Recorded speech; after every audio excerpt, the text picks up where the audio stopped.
Magandang araw mga kaibigan. Ito, gusto kong i-share sa inyo ang post ni Sas Rogando Sasot. Tanong ito para kay Professor Cielo Magno. Okay. Posted niya ito 9 hours ago. Alam mo, Cielo Magno, ang slogan mo ay 2025 budget, pinaka-corrupt in history. Okay, so dito una sumikat si Professor Cielo Magno eh. Ako, bilib ako nung sinabi niya, wow, sabi ko, ito na. Boses ng masang Pilipino. Kaya napabilib ako ng gusto kay Professor Magno nung banggitin niya ito. Most corrupt history ang 2025 budget. So yun ang slogan, battle cry ni Professor Cielo Magno. Okay, tuloy.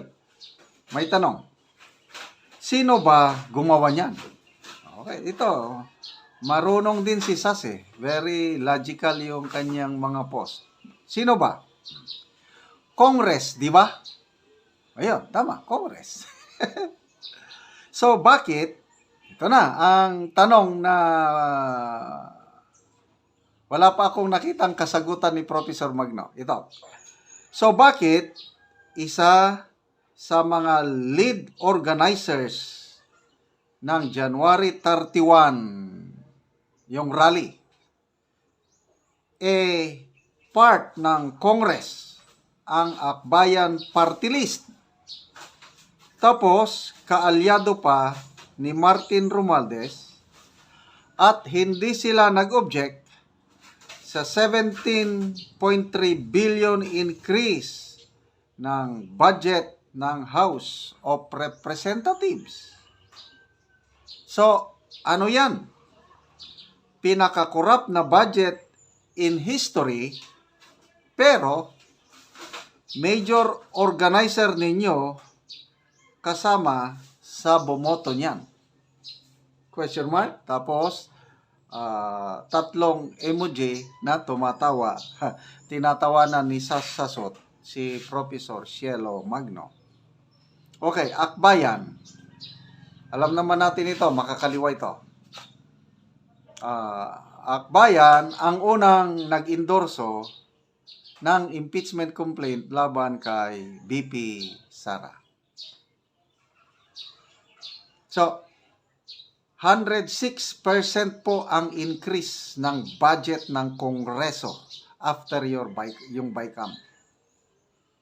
16 billion ang proposed budget ng Congress, yung Kamara, pagkatapos ng BICAM, yun na. Naging 33 billion na. Kaya, yun. Tinawag, plus other dagdag bawas, tinawag na most corrupt budget in history according to Professor Cielo Magno. So, yan nga, corrupt. Kasama ang Akbayan sa pumirma. Nag-approve nun. So, napaisip tuloy ako itong point ni Sas Rogando. Oo nga naman.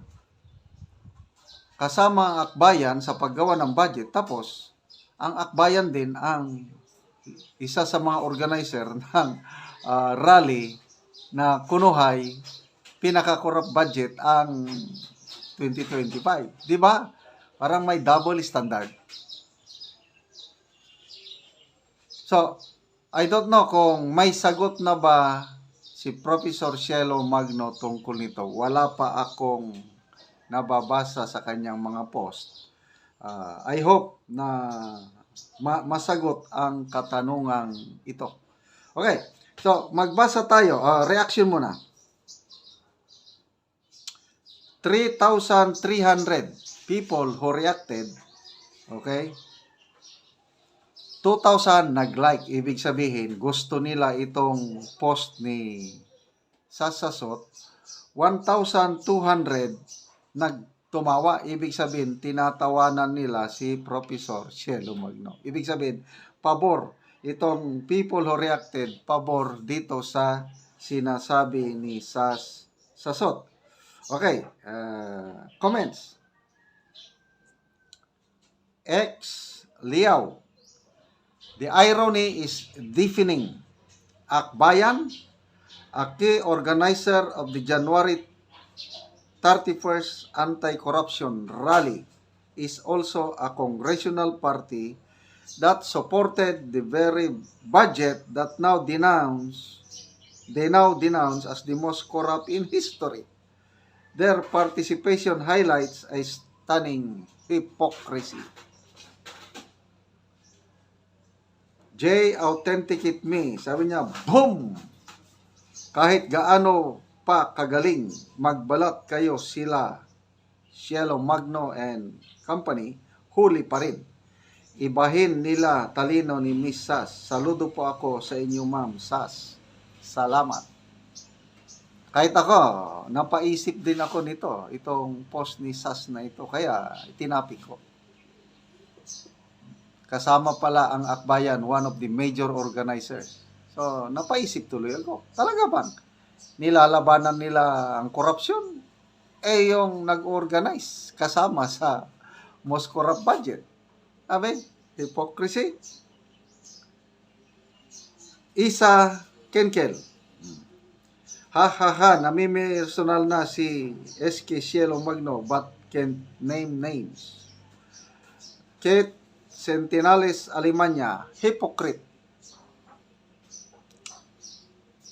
Noel Banyes, hope and pray that Cielo Magno is not hungayon or a con artist. Believe pa naman ako sa kanya. Kahit ako, I tell you, believe ako kay Professor Cielo Magno. But ngayon, medyo I'm beginning to question mark. Sana masagot itong mga katanungan ito. Bakit Akbayan ang kasama nilang organizer? Praying that she will stand for the truth. God bless the Philippines. More power, Ma'am Sara, para sa inang bayang Pilipinas. Last na lang. Rose Martinez, pare-pareho lang naman silang lahat, Idol Sas. Mga mapagkunwari at may mga sariling interes, mga plastic. Galit sa... Okay, so, sana may sagot sa katanungan ito. Hintayin natin ang sagot ni Professor Cielo Magno. Okay, mga kaibigan, salamat sa inyong panunood sa ating mga vlog. Gusto kong ipalam sa inyo ng ating income sa channel na ito, tinutulong natin sa mga Talaandig tribe ng Bukidnon na namimigay tayo ng libreng yero at pako para ma-repair nila ang sira-sirang bahay or makapagpatayo sila ng bagong bahay. Kasama kayo sa pagtulong sa tribong ito, panoorin nyo ang video. So, muna din ang update sa ilahang balay nga wala pa na panano. So, isa sa mga panghatagan sa yero. So, mao ni ang ilang sulod nila. Grabe nga daga na kay buslot. Silupin na ang ginabutang para lang dili na magtulo. So, grabe kalisod ang ilang sitwasyon dire. So, kani sila panghatagan na ni sila og mga bag-o nga yero para na sila maitaod sa ilang balay nila nga dili na sila magalisod sa ilang puyan. So daghan gyud kayo bangago, trapal na ang ginabutang nila dire. Oh. Trapal na gyud ang ilang ipangkuan din pangbutang mga sako. So dili gyud sayon. So kung muna ang ilang kaitan ni dagko na kay buslot, maklaro na gyud kayang adlaw ni kuan los lahos na. Mo ni ang tagya dire. So asa naman ta dito tura dito pikas imong balay nga bago. Sige dito ta ato ana to may buntag. So mo na gyud ang imong balay nimo. Kapatsada na kasi imong kuan no. Muna nitong ihatag sa mga yero no. Muna ni ang resulta sa. So di ka to yung pikas balay, dili na to nimo kanan. Dili na ka magpuyo. Sada na kayo. So mao din ni ang mga yero nga ipanghatag sa ila. So katong mga buslot, mga atop karon nagbuhat na sila og kaugalingon lang nga balay. So Brad, unsa may istorya nimo nga nana mo ibalay, nana mo bag-o nga sin nga na katong mga buslot sa inyong atop ninyo nabaguhan na unsa man imong Salamat Maistorya. kayo sa atong labo nga makagagahom. O salamat usab sa YouTube channel sa nagtabang ani. Ug sa tao nga nagliko ani nga nagtabang. Salamat kayo. So karon dili na ka maglisod og kuan nang katulog kay dagan na kayo kano.